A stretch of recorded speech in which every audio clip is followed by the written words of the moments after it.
to this. First I said, oh, me old man, you people, young people, it's your turn. I thought again, I said, I had some other engagements.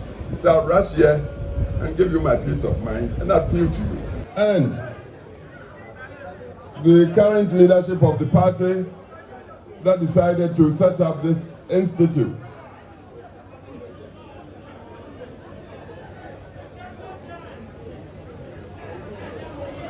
I have listened to Professor Okwe. He gave the history of our tradition. And I've also listened to the minority leader in parliament, Afenyo. Beautiful statement.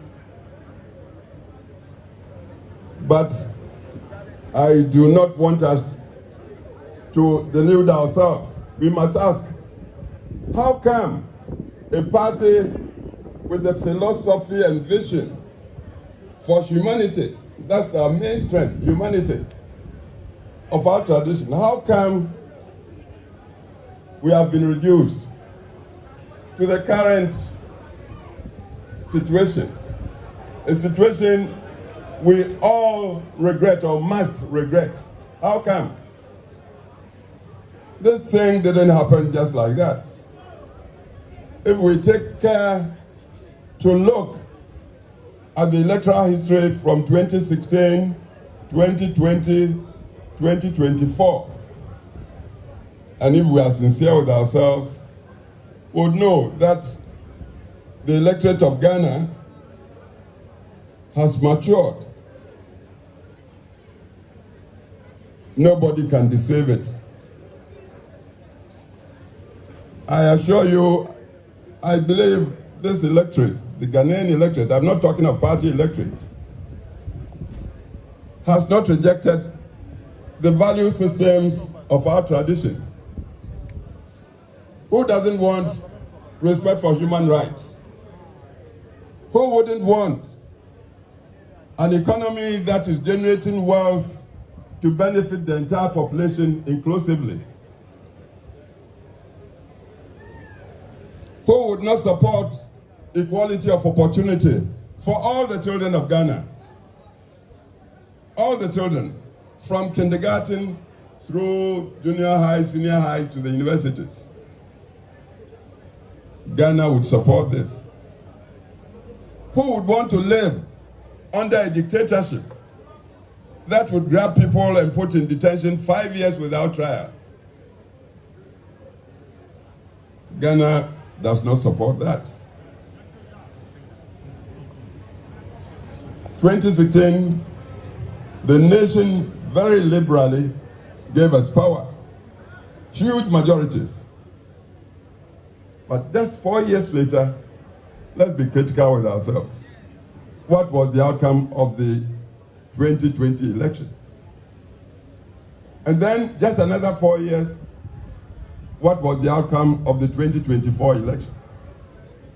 I believe we must be stopped in our tracks to tell the truth to ourselves.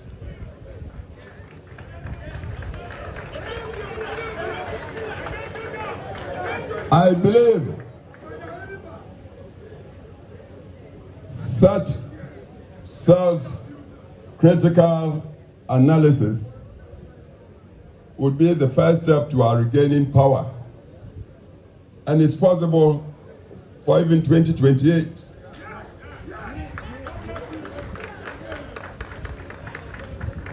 Professor Okwe, in telling us, narrating the history, talked of how Professor Bawumia in his time was just one-man opposition to the very powerful, highly organized our first Prime Minister, first President Kwame Nkrumah's party in Parliament. Then they started off as Legislative Assembly. Just one man. It was his performance, one man against the heavy odds, that convinced the Northern People's Party under Chief Dombo to go and say, you be our leader in this house. That's how Bawumia became the leader of the tradition. It wasn't just the knowledge Bawumia had. He had degrees, yes. PhD, first Ghanaian professor in Legon, in sociology, everything. But it wasn't just the knowledge. Nor was it just the, say, dislike of President Nkrumah or Prime Minister Nkrumah in those times. No. President Nkrumah was talking ideologies that were not founded in our culture. Bawumia, like Dankwa before him, Dankwa unfortunately never got a chance to be part of the Legislative Assembly or Parliament. But he taught the principles, very enduring, very eternal principles that I believe the whole world is moving to support these days. Bawumia continued with that. Common humanity, from which commitment to democratic rule, recognizing the sovereignty of the human individual came, and from which accountable governance. When the people give you their mandate by voting, they give the elected their power to go and govern. So if I give you my power to go and govern, then you must be accountable to me. That was what Dankwa and Bawumia talked. And this was what pleased the then leadership of the North. Chief Dombo, Chief Yakubu Tali, Tolona, Jato Kaleo, Abai Fakabo. Fortunately, as I sit here, I worked with all these men. I was in my 20s when I joined them. The only one I didn't have the benefit, privilege to work with was J.B. Dankwa himself. Because I came back to Ghana as a young lawyer, 1965, January. The very next month, February 65, Dr. Dankwa died in prison, detention prison. Prison detention in Sawam, apparently died on the floor. He hadn't been accused. He hadn't been found guilty. But the man persisted till his dying breath that it was humanity he would support. That's why he talked democracy. He's a martyr. He died a martyr. Bawumia continued in that. I worked with Bawumia because when PP came to power, 69, I was 30 years old. These days, young people, I see so many of you here. You complain, oh, the youth, this party doesn't give you. No, you must strike out, go in and contest. You don't expect anybody to give you anything on a silver platter. I was 30, I contested to come to Parliament. My constituency gave it to me. And when I came to Parliament, Professor Bawumia, the teacher that he was, perhaps he saw something in this little boy. He said, you, be the Deputy Foreign Minister of Ghana at the age of 30. I'm addressing you, the youth, because we are talking about your future in this thing. 2 years, 3 months of what I believe was a very good government, because it inherited so many problems. And the government was trying to find solutions, sometimes bitter solutions, but they were genuine solutions. The soldiers under Champon came to remove us. And I was put in Ashford prison. I stayed there for 1 year, 3 months, not being accused. I'm telling you, so the youth, when you complain these days, you must know it happened before, long before you were born. You must help yourselves. You are the majority now. I'm having to tell you, we lost power 79 as we learned from Professor Kwe. Why? Because along the way, we found that even as we all subscribe to democracy, we tended to be too individualistic.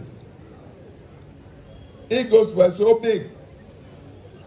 Everybody would go and look into his mirror and think that is perhaps superior or better than the next man. You see, a party must be united. We must be reconciled. But if we go in with swollen egos, I'm this, I'm entitled, it's my turn. If you say that to yourself, the next man will also tell that to himself, or the next woman. So why do we get the unity? And without the unity, how can you call yourself a party? Democracy is one man, one vote. Most of you lawyers, doctors, engineers, professionals, these days you are all becoming Europeans. Monogamy. You and your wife, you live in a fine bungalow, perhaps with just a child or two. The laborer outside there at your gate may have 2, 3 wives, perhaps 10 children. When it's time to go and vote, and you haven't won the support, the trust of the, who would win? It's common sense. Kukrudu, please, it's a very sad situation we are in now, and this is why I've chosen, I was invited to come and launch. I'm launching. The physical launch perhaps will be performed by another, but I'm using this occasion to tell the truth as I see it to all of us. This disease of high individualism, me-tooism, was what led to our losing 79 election. We must tell the truth to ourselves. We lost 79 when you consider the ballots. First round, President Liman, and Liman was a good man. I had the opportunity to work with him in the 69-72 government. I was Deputy Foreign Minister and he was a foreign officer. I met him, good man, but he wasn't a practicing politician. He was a professional civil servant. He became, if you like, president by chance. 79, his party, PNP, was looking for a candidate. Their choice was late Mr. Igala, but Igala had been disqualified by a commission of inquiry. So he turned around and picked this young man, well-educated, Dr. Liman. Just like that, and PNP accepted Liman. So into the elections, nobody knew Liman much around the country. But because that party was so united, and PNP, united like a fist in a glove, and us, the PFP, UNC, we had split ourselves, believing that we were so good, the people of Ghana would see our goodness and give it to us. We were not organized. Rather, we were tearing at each other, destroying each other, telling all sorts of things about each other, assuming Ghanaians were not listening or watching. So when we cast the vote that year, to our surprise, Liman came first, got 600 and something. Victor Osu, the PFP candidate, got 500 and something. UNC Powerley got 300. Suppose we hadn't split ourselves, 500 plus 300 and something, we would have won one touch. But once Liman got the lead into the second round, again, the way we hate ourselves. Before we knew, most of our people in UNC had gone to support Liman, even against our candidate, Victor Osu. That's how we lost it. I tell you, because we did that, we disappointed our country, Ghana, so much. That was how, may he rest in peace, Rawlings managed to succeed with the attempted coup and came to sit on Ghana for 19 long years, traumatizing the country. So sometimes when people are blaming, quietly I blame our tradition, our party, and not so much the tradition as the personalities in our party. We tend to be too self-centered. Down there! Both you! Down. I've told you, Bawumia was a very lone member of the then parliament in the 1950s.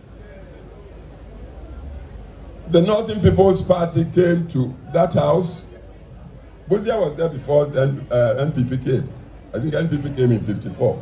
But Bawumia had been there from Legislative Council to Legislative Assembly, but Legislative was a lone member against the very powerful machinery, highly organized machinery of CPP.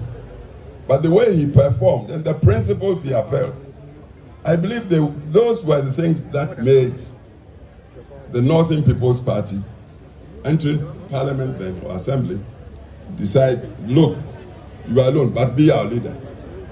I hope you are getting the point. See, at this point, I would want to ask you, what's a party for? What is the central purpose of party? Yeah? To win power.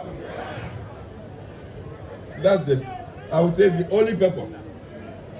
If you are a party and you are not winning, once I said, people thought I was being too simplistic. I said, you might be better off being a messenger in a winning party than a general secretary that has no party. The purpose of party is to win power. We don't seem to want to learn. Please, we happen to be living in times. See, when I went to Parliament in 1969, the population of Ghana was just 10 million people. The whole Ghana. 10 million. As we speak now, population has moved to almost 40 million. I'm sure it might be even more. Full of youngsters who may not know anything of traditions. We are talking democracy. We are talking rule of law, accountable governance. We are talking private sector. Because we believe in wealth creation. Not because we are greedy. No. Without wealth, you may have the finest ideas. You can't implement the ideas. That's why we respect the private sector. We want to encourage the private sector to come into its own. If we have Ghanaian billionaires and they become billionaires legitimately, what's wrong with it? That's how the world moves. So we believe in these things. But then, with all these ideas, well, where is the organization? See, to organize in current times, you must strategize. Your opponents, I remember they built a headquarters and said they were opening a school. They come from a tradition of organization. The first president of Ghana told his followers, organization decides all. Organization. Drilling people like into soldiers, military. So they take organization very seriously. They may not have a good message, but if they are united and any time you have me say we share video na ya nhwe ye ntie nsem na amfa nkwan kwesi ane aharom na brebe me yakwan me ahwe e video no e de esi ye din kan etie nsem ahodo bebre na me so be ka me ho abra me san so di video beam e ba be som our channel so no se wonya subscribe from my YouTube channel ya na wa subscribe e de amaye channel ni din e kwa me gent TV e wo YouTube so as e san so na TikTok betimi afule e ho no me so me din e de kwa me gent